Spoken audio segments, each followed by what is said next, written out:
Oi, crianças! Então, a nossa última aula de hoje é a aula de História, certo? A aula de ensino religioso, a atividade é colada no caderno. Então, você que está em casa, manda alguém trazer o seu caderno para te colar a atividade.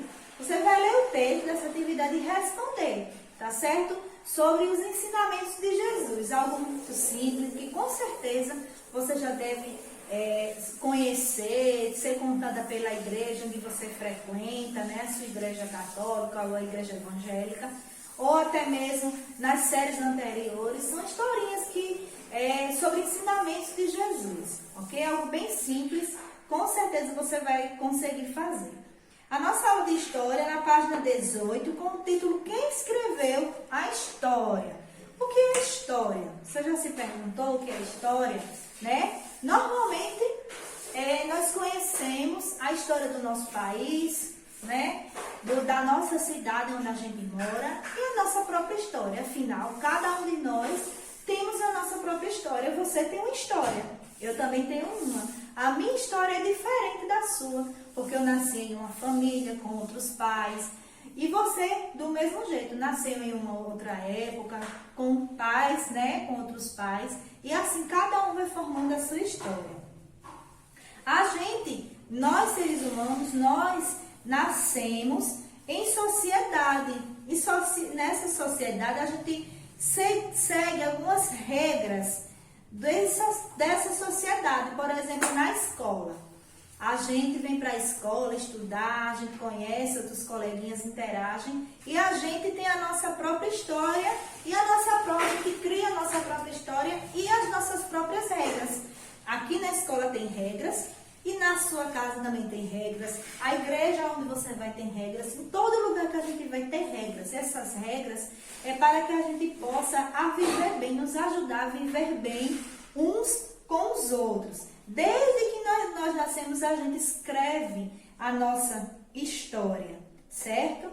Todos nós somos autores da nossa própria história, né? Do nosso bairro, da nossa cidade onde a gente vive, ok? Então, a história, ela pode ser a nossa história, pode ser a história de uma cidade, ou até mesmo a história do nosso país, por exemplo.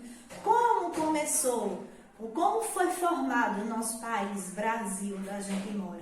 Tem uma história por trás disso, com certeza você deve lembrar. Quando os portugueses chegaram aqui, né, e encontraram os índios já moravam aqui na nossa terra, não é verdade? E eles foram desbravando e assim foi formando, fazendo os grupos, morando, pessoas nascendo, trabalhando, enfim. Com certeza a história da nossa cidade também. Tem uma linda história da nossa cidade. Então, na página 19 tem aí vários personagens. Você vai escolher um deles, o número 1, e pesquisar sobre eles. Por exemplo, quem foi Tarsila do Amaral? Se você escolher Tarsila do Amaral, você vai pesquisar sobre ela. Quem foi ela, onde ela nasceu e o que ela fez de importante, que a história dela ficou para todo mundo saber, que ela ficou bem conhecida. E na página 20, número 2, na história do seu município, algumas pessoas muito conhecidas. Escreva o nome abaixo. Com certeza você vai pedir a ajuda de alguém, certo? A sua história também faz parte. 3, o número 3, da história do seu município. Você vai preencher a linha do tempo com os fatos que você considera mais importantes na sua história. Então, tem aí uma linha do tempo, com certeza. Primeiro, né, você vai formar desde que você nasceu, o seu nascimento, enfim, os primeiros passos, isso tudo você vai saber fazer com o papai e a mamãe. E o 4, você vai produzir um pequeno texto narrando a sua história, tá bom? Então, capriche, tá certo? Na sua história, ok? E até as próximas aulas, que será segunda-feira. Amanhã é a mesma aula de hoje com outra turma, então você só vai ter aula na segunda-feira, ok? Isso para a turma B, tá certo? A turma das segundas e das quartas, ok? As turmas da turma A as turmas da terça e das quintas, porque na sexta não tem aula, higienização da escola.